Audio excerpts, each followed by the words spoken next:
2022 के चुनाव में आपने कहा कि ये मेरा अंतिम चुनाव है, मैं चुनाव नहीं लड़ूंगा। खांसी कल आनी है, मुंह आज ही बहा के बैठा, हाँ बैठे हैं लोग। पार्टी आपको जिस भी तरीके से आपको जो जिम्मेदारी देती है, जिस भी रूप में देती है, आप उसको यहाँ पर पालन करेंगे। क्या यार बेवकूफी, मतलब इतनी बचकानी हरकतें कर रहे हैं साहब लोग।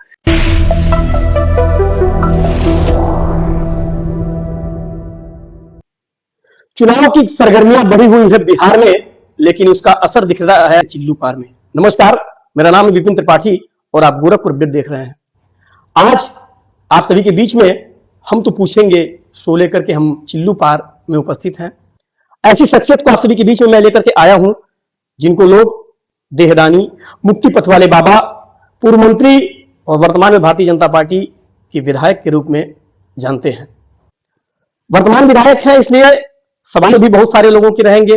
उन्हीं सवाल को लेकर के, जैसा कि मैंने फेसबुक पर डाला था, आप सभी के सवाल हमारे बीच में आए थे, उन्हीं सारे सवालों को लेकर के आज मैं विधायक जी के पास हूँ। सर, आपका बहुत बहुत स्वागत है हमारे चैनल पे। धन्यवाद, आपका भी स्वागत है। वर्तमान नेतृत्व होने के नाते लोगों के सवाल आपसे बहुत सारे लंबे चौड़े हैं। मैंने फेसबुक पे डाला था, फेसबुक को लेकर के लोग उस पर सवाल भी किए थे। सवाल की लंबी इतनी बड़ी लिस्ट है कि अगर उसको लिया जाए तो एक लंबा पॉडकास्ट बन सकता है। लेकिन उन सारे सवालों को फिल्टर करने के बाद में अगर कंपेयर किया गया तो कुछ ऐसे चुनिंदे सवाल आए जो लगा कि आपसे पूछना जायज है, और हम आपका धन्यवाद देते हैं कि आपने हमें, हमारे चैनल को अपना समय दिया। चैनल में अगर मैं सवालों की शुरुआत सबसे पहले करूं तो सबसे पहला सवाल जो इस समय चिल्लू पार में बहुत तेजी से चल भी रहा है, और 2022 के चुनाव में आपने कहा कि ये मेरा अंतिम चुनाव है, मैं चुनाव नहीं लड़ूंगा। लेकिन चुनाव जीतने के बाद में अभी इधर कुछ एक चैनल पर आपका इंटरव्यू देखा गया और उस चैनल पे आपने कहा कि अभी मैं मैदान में हूं। क्या कहना है इस पर आपका? देखिए, मैं जैसे आपका जो सवाल आया है तो मैं भी उन सवालों को सोशल मीडिया पे देख रहा हूँ और बड़ी बेचैनी है। और वो बेचैनी पे, और भोजपुरी में मैं अक्सर, चूंकि भोजपुरी मेरी मातृभाषा है, तो भोजपुरी में मैं अक्सर एक शब्द इस्तेमाल करता हूँ, अबुतैना खर। अबुतैना खर का मतलब ये होता है कि अधीर प्राणी को भोजपुरी में अबुतैना खर कहते हैं।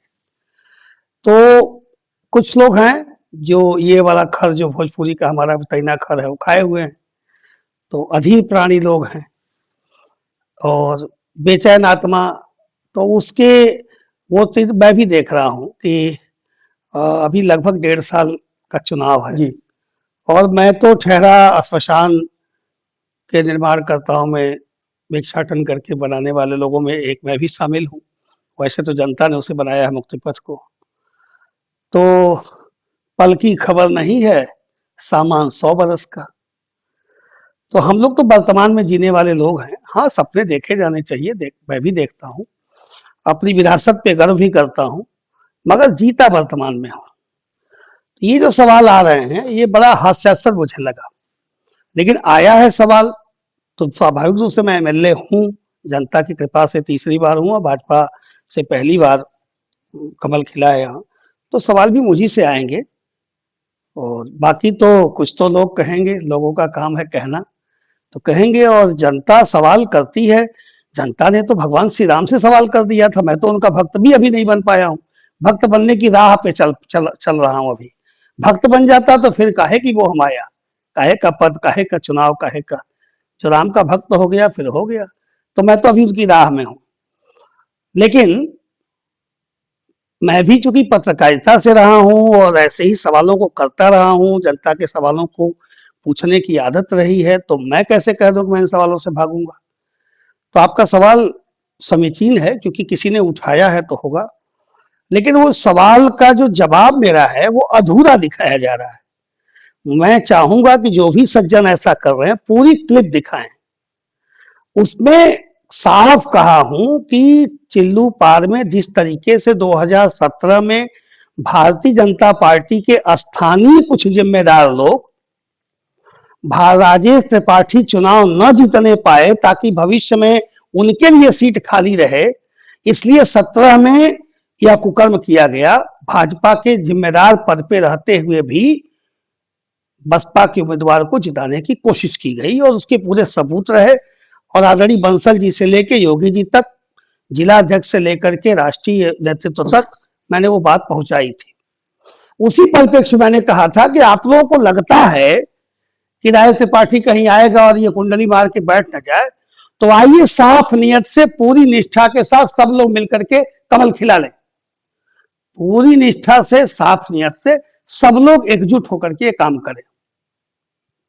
तो और अगर आप ऐसा करते हैं तो बिल्कुल नहीं करूंगा दावेदारी में 2027 की, आए कोई चेहरा। इस पे मैं कहां भी मना कर रहा हूं कि मैंने ऐसा कहा ही नहीं, लेकिन चुनाव परिणाम आ गया, मैं एक सीटिंग एमएलए हूं। अब आपको अगर बेचैनी है कि जब इसको चुनाव के लिए ये मना किया था तो चल क्यों रहा है, दौड़ क्यों रहा है, सुबह के 6 बजे से रात के 2 बजे तक ये चलता क्यों है, लगता है लड़ेगा। आप ख्याली पुलाव तो स्वयं पका रहे हैं। मैं कौन होता हूं चुनाव लड़ने वाला? चुनाव पार्टियां लड़ाती हैं, पार्टी नेतृत्व लड़ाती है। मैं इच्छा प्रकट कर सकता हूं, नहीं कर सकता हूं। 2004 से मुझे कहा जा रहा था कि आप चुनाव लड़ो, आप चुनाव लड़ो, आप चुनाव लड़ो, और मैं कह रहा था नहीं लड़ूंगा, नहीं लड़ूंगा, नहीं लड़ूंगा। अचानक कुछ परिस्थितियां बनी, साथ आते आते मुझे हाँ करना पड़ गया।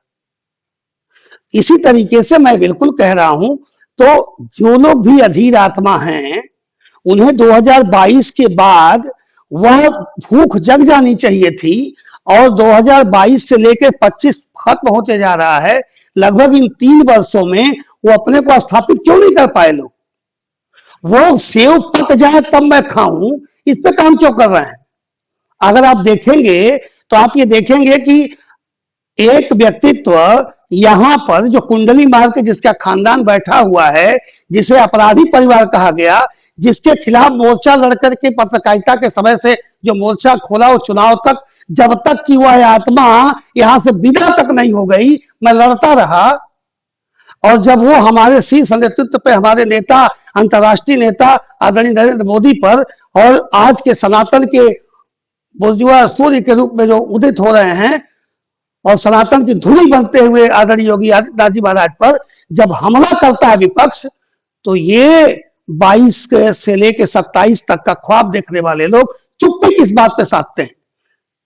लड़ना उसी से, लड़ना भी अगले से है, और आप गुलगुला से परहेज भी करेंगे। आप ऐसे कैसे चलेगा? चिल्लू पार कोई सामान्य सीट नहीं है, ये अगल बगल की सीट जैसी सीट नहीं है, ये हॉटेस्ट सीट है उत्तर प्रदेश की। और जो बगल की रणनीति होती है, जो बांसगांव की है, जो खजरी की है, जो चौरी चौरा की है, जो मधुबन की है, वह रणनीति चिल्लू पार में नहीं चलती है। ये माफिया की सीट रही है। माफिया की सीट का हालम यह है कि विदा होने के 2 साल बाद भी आज भी तपिश है उसकी, उस व्यक्ति की। तो ऐसी परिस्थिति में किसने रोका था इन लोगों को कि ये लोग न आए मैदान में? आए, अपनी बात को रखें, नेतृत्व को मजबूर होना पड़ जाए कि नहीं राजेश का विकल्प अब ये है, और तब अगर राजेश आपके विकल्प में दावेदारी करे तब तो बात बनती है ना। मतलब आपके हिसाब से लग रहा है कि अभी विकल्प नहीं है? विकल्प आ जाए, मुझे कोई दिक्कत नहीं, लेकिन विकल्पहीनता की स्थिति में देख रहा हूं। मैं नहीं कहता कि विकल्पहीन नहीं है, पार्टी के पास एक से एक ब्रह्मास्त्र होते हैं।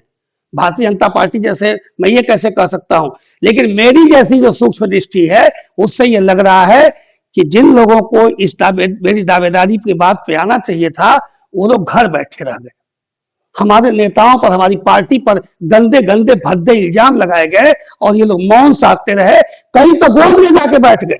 मुझे खूब पता है रात में उनके लोगों से लोगों की वार्ता तक होती है। बैठू तेरी गोद में और उखाड़ू तेरी दाढ़ी टाइप का मामला चलता है। तुम्ही से मोहब्बत, तुम्ही से रुसवाई, अजीब सी हालत बनाई इन लोगों ने। इस नाते मैं कहता हूं कि चिल्लू पार में भारतीय जनता पार्टी के कार्यकर्ताओं के, देवतुल्य कार्यकर्ताओं के पसीने, जनता जनार्दन के आशीर्वाद, मेरे मित्रों के आशीर्वाद से जो चिल्लू पार में पहली बार कमल खिला, मोदी योगी का चेहरा, उनका काम से जब कमल खिला है तो कमल तो खिलते रहना चाहिए। यहां चेहरा कोई हो, राजेश त्रिपाठी चेहरा पार्टी बना दे या किसी और को बना दे, मतलब आप ये नेतृत्व को तय करना है कि उम्मीदवार कौन होगा। सपने देखना अलग बात रही, लेकिन तय नेतृत्व करना है। लेकिन मैं वर्तमान में सिटिंग एमएलए हूं, तो पार्टी जो भी दायित्व देगी युद्ध स्तर पर उस दायित्व को निभाऊंगा। आपका ये कहना है कि अगर पार्टी आपको जिस भी तरीके से आपको जो जिम्मेदारी देती है, जिस भी रूप में देती है, आप उसको यहाँ पर पालन करेंगे। भाई मैं कह रहा हूं कि जब दावेदारी का समय आएगा तब तो बात करना यार।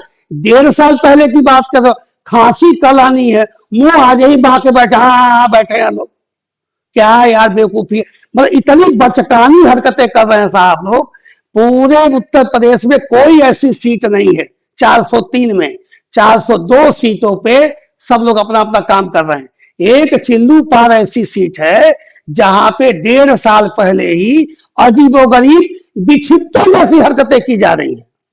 आप काम करो, आप पार्टी के लिए मेहनत करो, आप पार्टी के दिए गए जिम्मेदारियों को उठाओ, जनता जनार्दन के बीच जाओ, पार्टी आपको पसंद कर लेगी, बिल्कुल कर लेगी। ये किसने करे? आदरणीय श्री लाल कृष्ण आडवाणी जी भारतीय जनता पार्टी के राष्ट्रीय अध्यक्ष रहे हैं, मगर एक समय आया वो चुनाव नहीं लड़े। आदरणीय मुरली मनोहर जोशी जी पार्टी के राष्ट्रीय अध्यक्ष रहे हैं। 3 ही नाम हुआ करते, अटल अडवाणी, मुरली मनोहर, भाजपा के 3 धरोहर, देश के 3 धरोहर, लेकिन वो नहीं लड़ रहे हैं। कोई ये क्या बात हुई भाई? ये तो भारतीय जनता पार्टी का शीर्ष नेतृत्व तय करेगा कि 2027 में चिल्लू पार का उम्मीदवार कौन होगा। ये हम थोड़े तय करेंगे। अभी मुझे उम्मीदवार 22 से बनाया गया और मैं यह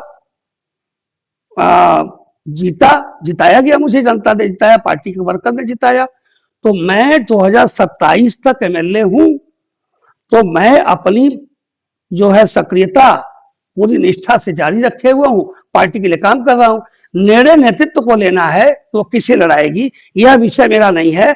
ना मैं ऐसे किसी दम्भ या घमंड जैसा शब्दावली का इस्तेमाल करूंगे, क्योंकि चिल्लू पार में दम तो है, ठीक है ना, लेकिन चुनाव कौन लड़ेगा ये हम नहीं तय करेंगे, ये नेतृत्व तय करेगा।